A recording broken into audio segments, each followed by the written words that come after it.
Père céleste, nous te remercions pour ta présence qui transforme les vies. Ouvre maintenant nos cœurs à ta parole, éclaire notre intelligence par ton Esprit Saint et fais tomber tout voile qui nous empêche de te connaître davantage. Que cette révélation produise une foi vivante, une confiance inébranlable et une véritable communion avec toi. Au nom de Jésus-Christ, Amen. J'avais l'intention de vous parler de l'imagination, un sujet d'une richesse extraordinaire. Bien qu'il ait déjà été abordé, il est impossible d'en épuiser toute la profondeur tant les vérités spirituelles qu'il renferme sont immenses. C'est pourquoi je voudrais partager avec vous une partie de mon témoignage personnel, car il s'accorde parfaitement avec cette révélation et permet de comprendre comment Dieu agit dans la vie de ceux qui lui ouvrent pleinement leur cœur. Ce que je vais raconter n'est pas seulement une histoire personnelle, mais une démonstration de la fidélité de Dieu et de la manière dont il conduit progressivement ses enfants vers une compréhension toujours plus profonde de sa grâce. Avec le temps, le Seigneur m'a conduit à transmettre ces vérités au travers de différents enseignements, tous centrés sur une même réalité. Nous ne devons jamais limiter Dieu par nos raisonnements, nos traditions ou nos conceptions humaines. Les années ont passé, et plus je marchais avec le Seigneur, plus je réalisais que ses voies dépassent infiniment tout ce que l'intelligence naturelle peut concevoir. Ce que Dieu a accompli dans ma propre vie est si profond qu'il est difficile de le résumer avec des mots, car certaines expériences spirituelles dépassent tout simplement le langage humain. Je suis né de nouveau à l'âge de 8 ans. Dès cet instant, le salut est devenu une réalité dans ma vie. Pourtant, comme beaucoup de croyants sincères, j'ai rapidement adopté une manière de vivre davantage marquée par la religion que par une véritable relation avec Dieu. J'allais fidèlement à l'église, j'appliquais avec sérieux tout ce qu'on m'enseignait, persuadé que c'était ainsi que l'on plaisait au Seigneur. Je m'efforçais d'accomplir toutes les pratiques religieuses avec discipline, convaincu que mes performances spirituelles détermineraient l'amour et l'acceptation de Dieu. Mais malgré toute cette sincérité, il me manquait quelque chose d'essentiel, une révélation personnelle de la grâce de Dieu. Puis vint un moment qui bouleversa complètement mon existence. En 1968, je fis une rencontre avec le Seigneur qui transforma définitivement ma manière de le connaître. Je ne vis pas sa gloire avec mes yeux physiques, mais mon esprit fut illuminé par une révélation surnaturelle. Dieu me révéla sa sainteté d'une manière si puissante que toute l'image que j'avais de moi-même s'effondra instantanément. Face à sa perfection absolue, je compris que toute ma propre justice, tous mes efforts religieux et toutes mes bonnes œuvres étaient totalement incapables de me rendre acceptable devant lui. Les paroles de l'Écriture prirent alors un sens vivant. Toute notre justice est comme un vêtement souillé, Ésaïe 64, verset 6. Cette révélation brisa mon orgueil spirituel et détruisit toute confiance que je pouvais placer dans mes propres mérites. Profondément convaincu de mon insuffisance, je me repentis de tout mon cœur. Je pensais que Dieu allait me condamner, me reprendre sévèrement ou me rejeter, car je venais de découvrir à quel point ma vie religieuse était éloignée de la véritable sainteté divine. Je m'attendais à rencontrer la colère de Dieu, mais je découvris quelque chose d'infiniment plus grand, son amour. Au lieu du rejet, je fus enveloppé d'une grâce surnaturelle. Au lieu de la condamnation, je reçus une affection que je n'avais jamais imaginée possible. Pendant près de 4 mois et demi, je vécus continuellement dans une profonde conscience de la présence de Dieu. Son amour remplissait mon cœur, sa paix habitait mon âme et sa communion devenait plus réelle que tout ce qui m'entourait. Cette expérience transforma définitivement ma compréhension de Dieu. Je réalisai que la vie chrétienne ne consiste pas à essayer de mériter son amour, mais à recevoir par la foi ce qu'il nous offre déjà gratuitement en Jésus-Christ. C'est cette révélation qui devient le fondement d'une foi solide, capable de dépasser les limites de la pensée humaine et d'entrer dans la réalité glorieuse du royaume de Dieu. Après cette rencontre avec le Seigneur, j'étais profondément bouleversé. Je ne comprenais pas pourquoi Dieu pouvait m'aimer avec une telle intensité, car, pour la première fois de ma vie, j'avais réellement pris conscience que je ne méritais absolument pas son amour. Cette révélation ne m'a pas conduit au désespoir, mais elle a éveillé en moi une soif brûlante de comprendre davantage la grâce de Dieu. Beaucoup de choses se sont alors produites dans ma marche avec le Seigneur. Progressivement, il m'a montré qu'il ne suffisait pas de recevoir des révélations. Il fallait aussi les prendre au sérieux, les méditer et les laisser transformer ma manière de penser et de vivre. Le Seigneur a commencé à me révéler mon identité en Jésus-Christ. Il m'a fait comprendre la réalité de l'esprit, de l'âme et du corps, et combien cette vérité est essentielle pour vivre pleinement la vie chrétienne. Il m'a également ouvert les yeux sur la grâce, afin que je puisse partager ces vérités avec des personnes dans le monde entier. Dès lors, je savais quelle était la vision que Dieu avait déposée dans mon cœur. Je connaissais la direction qu'il voulait que je prenne et je m'efforçais d'y marcher avec fidélité. Pourtant, malgré cette certitude, je traversais de profondes frustrations. Avec le recul, je comprends que Dieu n'était pas à l'origine de ces blocages. Ce qui freinait l'accomplissement de son œuvre n'était pas son manque de puissance, mais les limites que je portais encore en moi. Certaines pensées, certaines croyances et certaines attitudes empêchaient le Seigneur de me confier davantage, car elles n'étaient pas encore renouvelées par sa vérité. Au fil des années, mon épouse et moi avons servi dans de petites assemblées. La plus grande communauté que nous ayons dirigée comptait à peine une centaine de personnes. Nous avons connu des saisons difficiles, des moments où tout semblait lent et laborieux. Plus tard, nous avons commencé à diffuser un enseignement à la radio, ce qui nous a permis de toucher davantage de personnes. Malgré cela, nous avons traversé de sérieuses difficultés financières. En réalité, ma compréhension des finances n'était pas conforme à la parole de Dieu. J'avais grandi avec l'idée que si l'on faisait fidèlement la volonté de Dieu, tout se mettrait automatiquement en place et que les serviteurs de Dieu devaient vivre dans le manque. Cette manière de penser limitait l'action de Dieu dans ma vie. Puis, en 1996, le Seigneur m'a accordé une révélation sur les finances selon les principes de son royaume. Cette compréhension a complètement transformé notre situation. Et nous avons commencé à voir la fidélité de Dieu se manifester d'une manière nouvelle. Par la suite, le Seigneur nous a demandé de porter le message à la télévision. Nous avons obéi, et lorsque cette nouvelle étape a commencé, le ministère a connu une croissance remarquable. Ce n'était pas parce que Dieu avait changé, mais parce que nous apprenions progressivement à coopérer avec ce qu'il voulait accomplir. Pourtant, même en voyant cette progression, je continuais encore à limiter Dieu sans m'en rendre compte. Un jour, le Seigneur a attiré mon attention sur le psaume 78.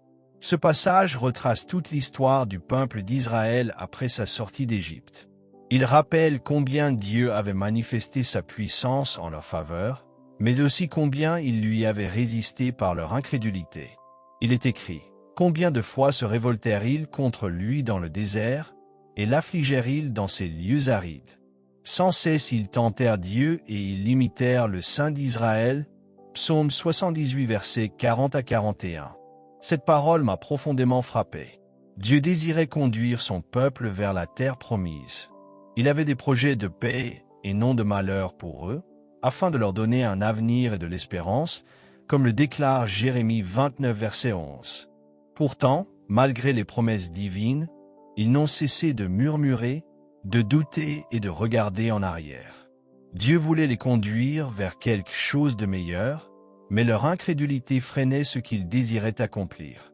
Le 31 janvier 2002, ce passage est devenu une révélation personnelle. Ce fut l'une des rencontres les plus marquantes de toute ma vie avec le Seigneur. Dieu me parla avec une clarté bouleversante. « Tu limites ce que je peux faire à cause de l'étroitesse de ta pensée. » Ces paroles ont pénétré mon cœur. Je savais pourtant ce que Dieu voulait accomplir au travers de mon ministère. Si quelqu'un m'avait demandé quelle était la vision que Dieu avait placée en moi, j'aurais répondu qu'il voulait que cet enseignement atteigne les nations. À cette époque, nous touchions déjà des personnes aux États-Unis et dans d'autres pays grâce à la télévision. Le ministère connaissait une croissance rapide, et beaucoup auraient considéré cela comme un immense succès. Mais Dieu me montrait que, malgré ces progrès, mes pensées demeuraient encore trop limitées. Je limitais Dieu principalement par mon imagination. Je connaissais sa volonté, mais je ne me permettais pas de visualiser ce qu'il pouvait réellement accomplir. Je pouvais proclamer les promesses de Dieu, mais intérieurement, je ne me voyais pas vivre leur accomplissement. Or, la foi véritable voit avant de posséder. Elle contemple les réalités invisibles avant qu'elles ne deviennent visibles. Comme l'Écriture le déclare, nous regardons, non point aux choses visibles, mais à celles qui sont invisibles, car les choses visibles sont passagères, et les invisibles sont éternelles. 2 Corinthiens 4, verset 18. De même, Hébreux 11, verset 1 affirme: Or la foi est une ferme assurance des choses qu'on espère, une démonstration de celles qu'on ne voit pas. Je ne me donnais pas la permission de voir, par la foi, tout ce que Dieu voulait accomplir. Cette difficulté venait aussi des nombreuses années de rejet que mon épouse et moi avions traversées. Pendant des décennies, nous avions été critiqués, rejetés et incompris. Nous nous étions habitués à cette opposition au point qu'il nous semblait étrange d'être finalement acceptés. Des responsables religieux avaient publiquement dénoncé notre ministère, et cette réalité avait façonné, sans que je m'en rende compte, une mentalité de limitation. Je pensais pouvoir atteindre quelques individus, mais je n'arrivais pas à me voir exercer une influence importante dans le corps de Christ. Pourtant, au fond de moi, je savais que les vérités que Dieu m'avait confiées étaient destinées à bénir l'ensemble de son Église. J'en étais convaincu intellectuellement, mais je ne laissais pas mon imagination sanctifiée accueillir cette réalité. Peu avant cette grande rencontre avec le Seigneur, Dieu avait déjà commencé à préparer mon cœur. Lors d'une émission de télévision à Tulsa, un animateur raconta comment, 20 ans auparavant, Dieu s'était servi de mon enseignement pour transformer sa vie. En l'écoutant, j'étais sincèrement étonné. J'avais du mal à croire que Dieu puisse avoir utilisé mon ministère avec une telle portée. Plus tard, lorsque nous avons discuté ensemble, il me rappela que j'enseignais déjà depuis des dizaines d'années. Pour lui, il était parfaitement naturel que Dieu ait touché autant de personnes à travers ce ministère. Mais moi, je n'arrivais pas à le croire. J'avais tellement peur de tomber dans l'orgueil ou de me flatter moi-même que je refusais presque de reconnaître ce que Dieu accomplissait réellement. Sans le savoir, cette fausse humilité devenait une autre manière de limiter l'action de Dieu.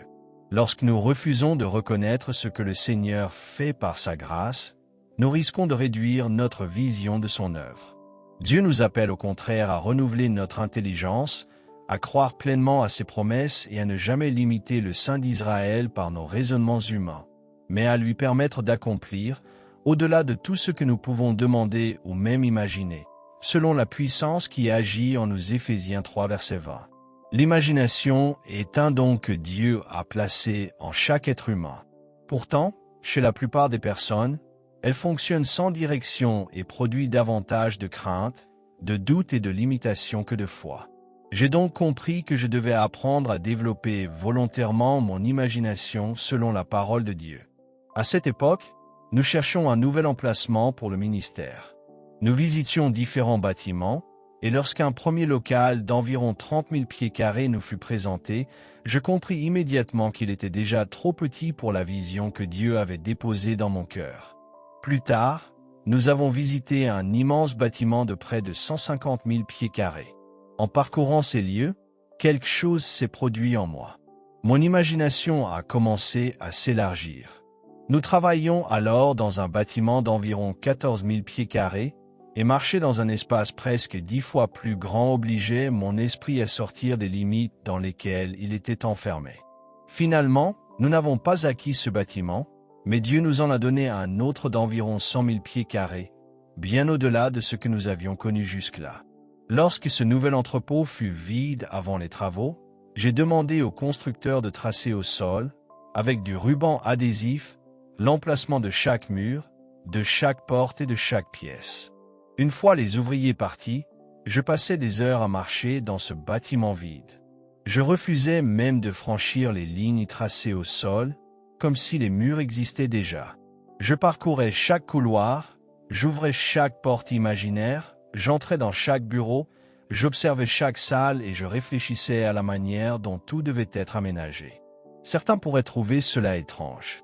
Pourtant, ce qui est réellement étrange, c'est de ne jamais utiliser l'imagination que Dieu nous a donnée. Pendant des heures, je contemplais des pièces qui n'existaient pas encore dans le monde visible, mais qui étaient déjà réelles dans mon cœur. Dans ce qui devait devenir notre auditorium, je plaçais des seaux renversés recouverts d'une planche afin d'avoir la hauteur approximative d'une estrade. Je montais dessus et je prêchais devant une salle complètement vide. J'annonçais la parole comme si des milliers de personnes étaient déjà présentes. Je marchais dans ce bâtiment en priant en langue, demandant au Seigneur d'élargir ma vision et de m'aider à penser comme lui. Peu à peu, j'ai commencé à voir les choses autrement. Jusqu'alors, chaque projet était guidé par une seule préoccupation: comment économiser de l'argent. Nous pensions constamment aux limites de notre budget. Malheureusement, beaucoup de chrétiens raisonnent encore ainsi. Ils croient qu'il faut toujours faire le minimum parce qu'ils se considèrent comme destinés à vivre dans le manque. Mais Dieu m'apprenait à retirer les limites que j'avais moi-même placées devant son œuvre. Lorsque nous avons conçu ces bâtiments, j'ai participé personnellement à chaque détail.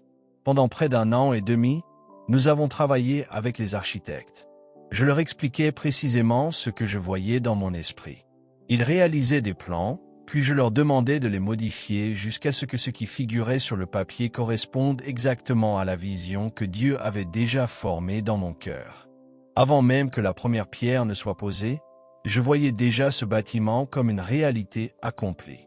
Après avoir investi énormément dans les plans, quelqu'un me demanda enfin combien tout cela allait coûter. Ce fut la première fois que je me posais réellement cette question. Jusque-là, je ne m'étais jamais arrêté au coût. Non pas parce que l'argent n'avait aucune importance, mais parce que j'avais décidé de ne plus laisser mes ressources déterminer les limites de Dieu. C'est précisément là que beaucoup de croyants se trompent. Dieu leur donne une vision, et leur première réaction consiste à regarder leur compte bancaire pour déterminer si cette vision est réalisable. Pourtant, Dieu ne demande pas d'abord si vous possédez les ressources. Il vous demande si vous êtes prêt à croire ce qu'il vous dit. Si la vision vient réellement de lui, il est aussi capable de pourvoir à tout ce qui est nécessaire pour son accomplissement. Lorsque Jésus nourrit la multitude, les disciples ne voyaient que 5 pains et 2 poissons. Ils demandaient: « Qu'est-ce que cela pour tant de personnes ?» Pourtant, entre les mains du Seigneur, cette faible provision était largement suffisante, car Dieu la multiplia. Nous limitons souvent le Seigneur parce que nous regardons uniquement ce que nous possédons au lieu de contempler celui qui pourvoit. Cependant, ce changement ne concernait pas seulement les bâtiments ou les finances. Le plus grand combat se déroulait dans mon cœur. Je devais commencer à m'imaginer accomplissant réellement ce à quoi Dieu m'avait appelé. Pendant longtemps, je regardais mes limites naturelles. Je n'étais pas un orateur particulièrement charismatique. Je ne possédais pas les qualités que le monde admire généralement chez un communicateur. Ces pensées devenaient des obstacles qui m'empêchaient de croire pleinement que Dieu pouvait se servir de moi à grande échelle. J'ai dû apprendre à penser différemment. C'est là que beaucoup de croyants échouent. Ils connaissent les promesses de Dieu, mais ils continuent à se voir au travers de leur faiblesse au lieu de se voir au travers de l'œuvre accomplie par Christ. La parole de Dieu déclare: « À celui qui est ferme dans ses dispositions, tu assures une paix parfaite, parce qu'il se confie en toi. » Ésaïe 26 verset 3. Le mot hébreu traduit ici par « disposition » ou « esprit » est le même qui est utilisé ailleurs pour désigner l'imagination ou la conception intérieure. Dans Genèse 6 verset 5, il est écrit que « toutes les pensées de leur cœur se portaient chaque jour uniquement vers le mal ». Dans Genèse 11 verset 6, Dieu déclare à propos des bâtisseurs de Babel: « Rien ne les empêcherait désormais d'accomplir tout ce qu'ils auraient projeté. » Le même terme hébreu apparaît dans ces passages. Il désigne cette faculté intérieure par laquelle l'homme conçoit d'abord une réalité avant de la voir se manifester. Votre esprit est le lieu où naissent les conceptions. C'est là que prennent forme les visions que Dieu dépose en vous. De la même manière qu'un enfant doit être conçu avant de naître, une vision de Dieu doit d'abord être conçue dans votre cœur avant de devenir une réalité visible. Les miracles, les projets divins et les grandes œuvres de Dieu commencent tous par une conception spirituelle. Si vous ne pouvez pas voir cette réalité dans votre cœur, vous ne la verrez jamais apparaître dans votre vie. Beaucoup connaissent la volonté de Dieu, mais ils ne prennent jamais le temps de méditer suffisamment la parole jusqu'à ce qu'elle produise une image vivante à l'intérieur d'eux. Pourtant, c'est précisément ce que la méditation biblique accomplit, elle permet à la parole de façonner notre imagination selon la pensée de Dieu. Aujourd'hui, notre société comprend parfaitement le pouvoir des images. Les médias remplissent continuellement notre esprit de scène, d'information et de représentation qui finissent par modeler notre manière de penser. Lorsqu'une personne regarde constamment des images de violence, de peur ou d'échec, ces images deviennent progressivement sa réalité intérieure. Beaucoup de croyants vivent ainsi. Ils ont été tellement exposés aux discours négatifs qu'ils en viennent à croire que tout est perdu, que leur situation est sans issue ou que Dieu ne peut plus agir. Pourtant, la foi fonctionne exactement à l'inverse. Elle laisse la parole de Dieu peindre dans le cœur une image plus réelle que les circonstances visibles. Lorsque cette image divine remplit votre imagination, votre manière de penser change, vos paroles changent, vos décisions changent, et vous cessez enfin de limiter le Saint d'Israël. C'est alors que vous commencez à marcher dans les œuvres que Dieu avait préparées d'avance pour vous, car vous voyez désormais avec les yeux de la foi avant même de voir avec vos yeux naturels. Lorsque notre regard est continuellement nourri par des images de découragement, d'échecs et de catastrophes, nous finissons par croire que ces réalités sont inévitables. Beaucoup considèrent leur nation, leur famille ou leur propre vie comme condamnées simplement parce que c'est l'image qu'ils contemplent chaque jour. Pourtant, la parole de Dieu nous appelle à adopter une perspective totalement différente. Jésus a déclaré que lorsque nous verrions les événements difficiles se multiplier, nous ne devions pas baisser les yeux dans la peur, mais les lever, car notre rédemption approche. Luc 21, verset 28.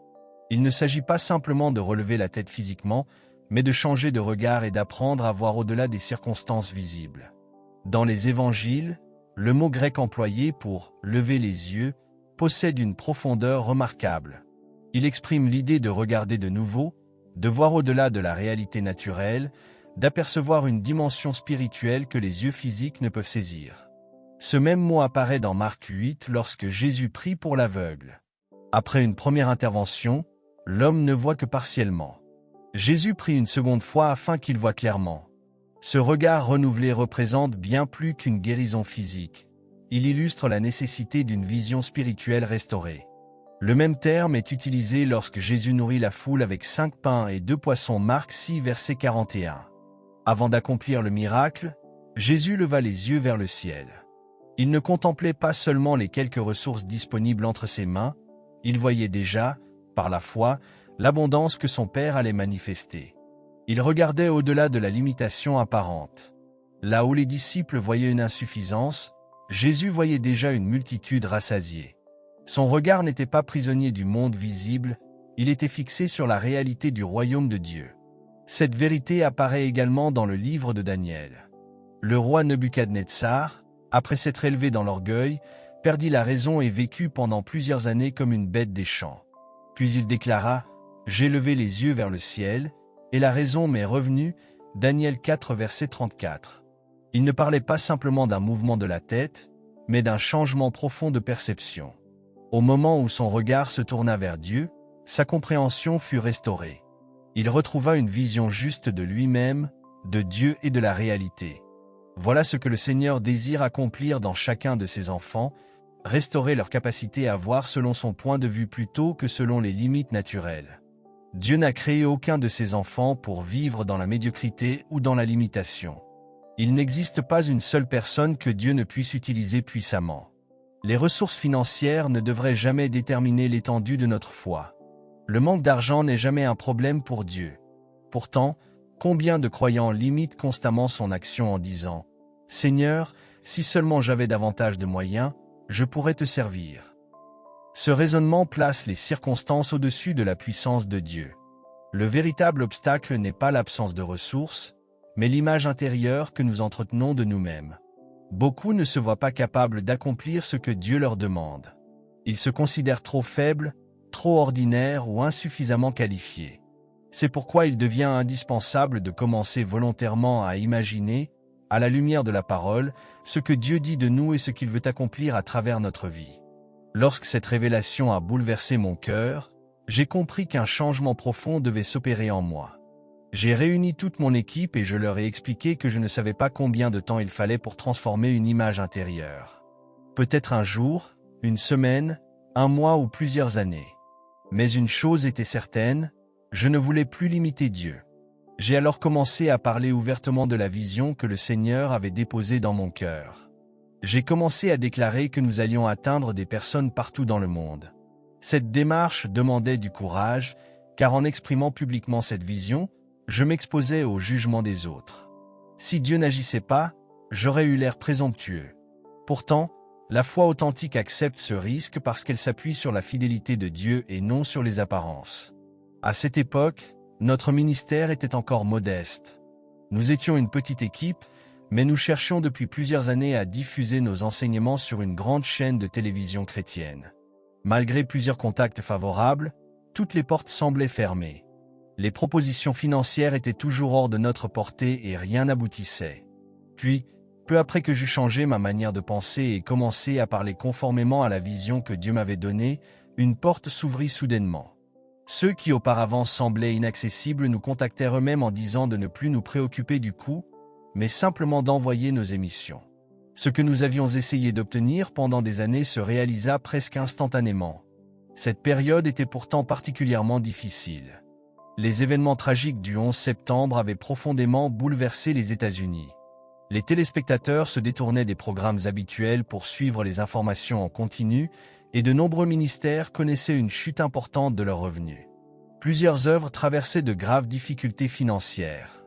C'est précisément dans ce contexte que Dieu m'avait demandé d'élargir ma vision.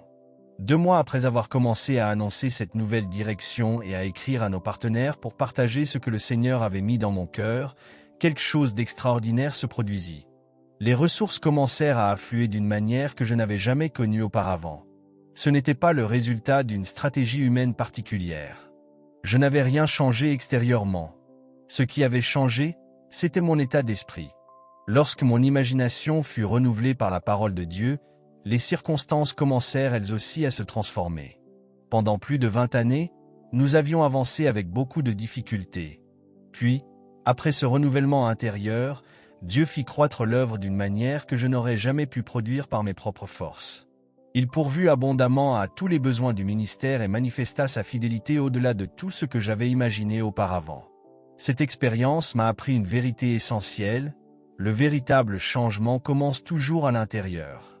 Lorsque Dieu transforme notre manière de penser, notre manière de voir et notre imagination, les réalités extérieures finissent par s'aligner sur cette œuvre intérieure. C'est précisément là que se trouvait le cœur du problème.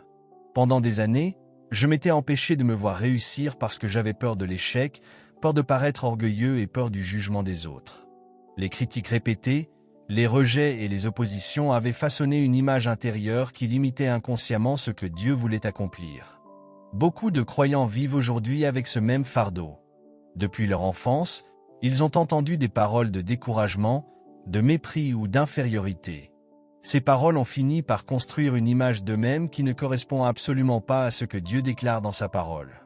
Pourtant, le Seigneur appelle chacun de ses enfants à renouveler son intelligence, à contempler son identité en Jésus-Christ et à laisser la parole former en lui une vision nouvelle. Car tant que l'image intérieure reste enfermée dans les limites imposées par le passé, la foi peine à produire pleinement ce que Dieu désire accomplir. Mais lorsque notre imagination est renouvelée par la vérité divine, nous cessons de limiter le Saint d'Israël et nous commençons à marcher dans les œuvres qu'il avait préparées d'avance pour nous. Il y a des années, je me suis rendu dans la vallée où David avait affronté Goliath. À cette époque, cet endroit était presque entièrement désert.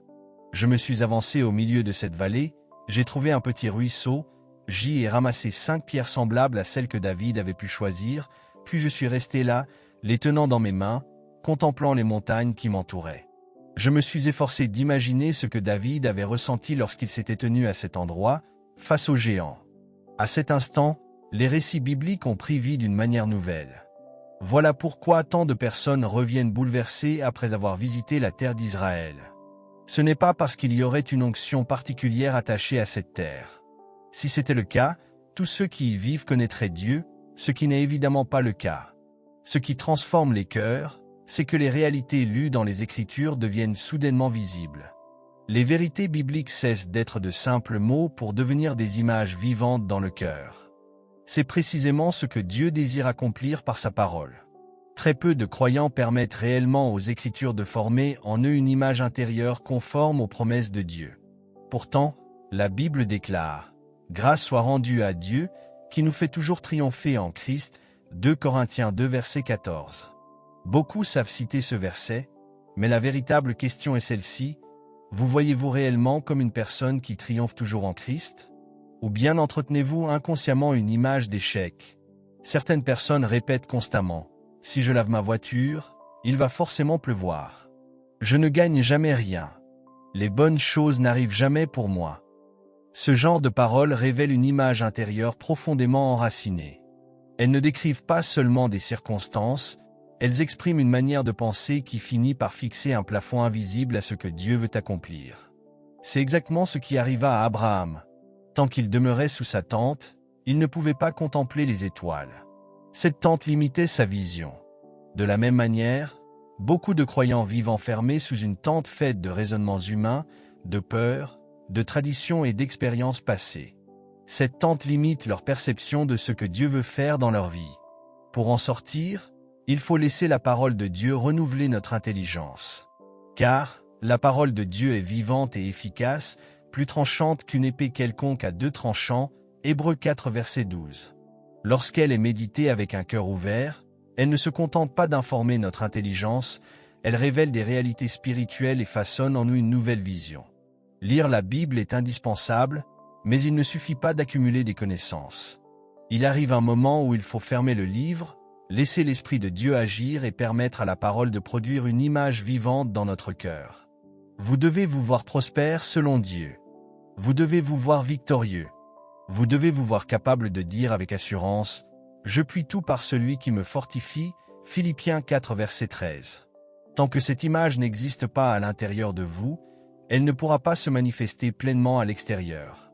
Comme l'enseigne l'apôtre Paul, nous regardons, non point aux choses visibles, mais à celles qui sont invisibles, car les choses visibles sont passagères, et les invisibles sont éternelles. 2 Corinthiens 4 verset 18. La foi apprend d'abord à contempler avec les yeux du cœur ce que les yeux naturels ne peuvent encore voir. Permettez-moi de partager un témoignage qui illustre parfaitement cette vérité. Une femme souffrait d'une grave déficience visuelle. Elle portait des lunettes très épaisses et avait déjà reçu de nombreuses prières sans constater de changement. Lorsqu'un évangéliste spécialisé dans le ministère de guérison vint dans son église, elle refusa d'aller le voir, persuadée qu'elle serait une fois de plus déçue. Finalement, le dernier soir, cet homme réussit à la rencontrer. Il lui retira ses lunettes, posa les mains sur elle et pria. Puis il lui demanda « Vois-tu » Instinctivement, elle voulut ouvrir les yeux, mais il lui dit aussitôt « Non, garde-les fermés ». À plusieurs reprises, il lui reposa la même question, tandis qu'elle essayait toujours d'ouvrir les yeux. Finalement, il lui expliqua qu'il ne lui demandait pas de voir avec ses yeux physiques, mais avec son cœur. Il voulait qu'elle reçoive intérieurement l'image de sa guérison avant même de la constater extérieurement. Alors elle demeura les yeux fermés, pria dans l'esprit et laissa cette réalité prendre forme en elle. Au bout d'un moment, elle déclara avec assurance « Je vois ». L'évangéliste lui dit alors « Ouvre maintenant les yeux ». Lorsqu'elle les ouvrit, sa vue était parfaitement restaurée. Voilà le principe spirituel que beaucoup ignorent. Nous prions souvent tout en continuant à nous voir malades, vaincus, pauvres ou incapables. Nous attendons qu'un changement extérieur produise une nouvelle image intérieure, alors que Dieu nous invite à suivre le chemin inverse. L'image doit d'abord être transformée à l'intérieur par la foi. Comme le dit l'Écriture, car il est comme les pensées de son âme, Proverbe 23 verset 7. Votre vie suit généralement l'image que vous entretenez dans votre cœur. Si votre existence ne reflète pas encore les promesses de Dieu, il est possible que vous lui demandiez certaines choses tout en conservant intérieurement une image contraire à sa parole. Lorsque j'ai compris cette vérité, ma manière de voir les choses a complètement changé. J'ai commencé à voir l'expansion du ministère avant même qu'elle ne devienne visible. Peu à peu, cette vision s'est matérialisée d'une manière extraordinaire. En quelques années, les revenus du ministère ont été multipliés de façon spectaculaire, le personnel s'est considérablement développé et de nouveaux projets ont vu le jour. Aujourd'hui encore, lorsque Dieu nous conduit dans de grands projets, je ne ressens ni peur ni inquiétude.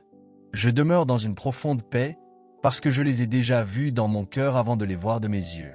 Je sais que Dieu est fidèle à sa parole. Plus encore que les résultats visibles, c'est le processus de conception spirituelle qui me passionne. Avant toute naissance, il y a une conception. De même, avant qu'un miracle, une vision ou une œuvre de Dieu ne se manifeste dans votre vie, il doit d'abord être conçu dans votre cœur. C'est là que commence toute transformation. Dieu nous a créés avec cette capacité merveilleuse d'imaginer selon sa parole. Cette faculté fait partie intégrante de notre être. Elle est l'un des instruments par lesquels le Saint-Esprit grave ses promesses en nous et nous permet de marcher par la foi.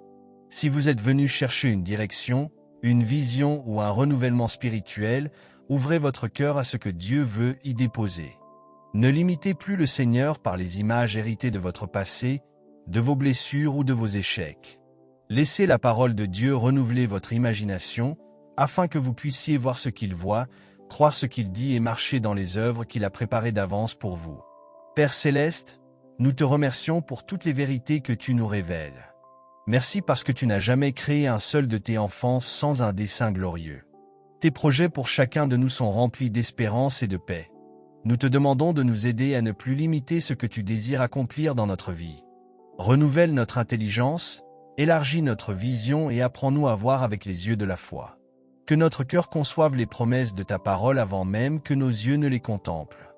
Nous croyons que tu produiras des transformations profondes, que des vies seront renouvelées, que des appels seront restaurés et que des miracles naîtront d'une foi renouvelée. Nous te rendons toute la gloire, toute l'honneur et toute la louange, au nom puissant de Jésus-Christ. Amen.